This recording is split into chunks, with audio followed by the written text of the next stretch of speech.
কুরবানির ঈদে রাজধানীর দিয়াবাড়ি হাটে গরু বিক্রি করে জাল নোটে প্রতারিত হওয়া নাটোরের সিংড়া উপজেলার বৃদ্ধ রইস উদ্দিনের পাশে দাঁড়িয়েছিলেন দেশবরেণ্য চিত্রনায়িকা অপু বিশ্বাস।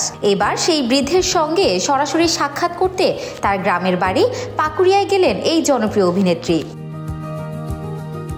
নিজের ফেসবুক আইডি থেকে লাইভে আসেন অপু বিশ্বাস। ভিডিওতে দেখা যায় তিনি রইস উদ্দিনের বাড়িতে প্রবেশ করেছেন, আর রইস উদ্দিন নিজেই তাকে স্বাগত জানাচ্ছেন। এ সময় আশেপাশের মানুষজন প্রিয় নায়িকাকে এক নজর দেখতে ভিড় করেন। লাইভের ক্যাপশনে অপু বিশ্বাস লেখেন, রইস উদ্দিন চাচার সাথে সাক্ষাৎ। এই পোস্টে মুহূর্তেই সাড়া দেন তার ভক্ত অনুরাগীরা।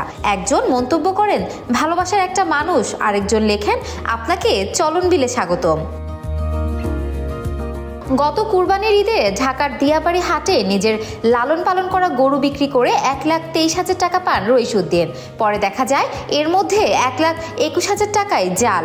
প্রতারণার শিকার হয়ে কান্নায় ভেঙে পড়া রইস উদ্দিনের ছবি সামাজিক মাধ্যমে ছড়িয়ে পড়ে, যা দেশজুড়ে ব্যাপক আলোড়ন তোলে।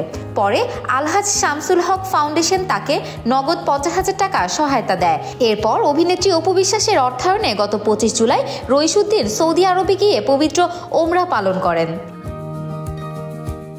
দেশে ফেরার পর রইস উদ্দিন অপু বিশ্বাসকে নিজ গ্রামে আমন্ত্রণ জানান। সেই আমন্ত্রণেই মঙ্গলবার তিনি হাজির হন নাটোরের সিংড়ার পাকুড়িয়ায়।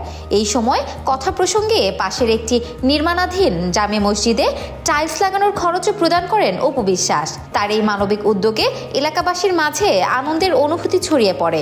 এছাড়া বেশ কিছু অনুদানের প্রতিশ্রুতি দেন বলেও জানান স্থানীয়রা। Desk report, campus Times.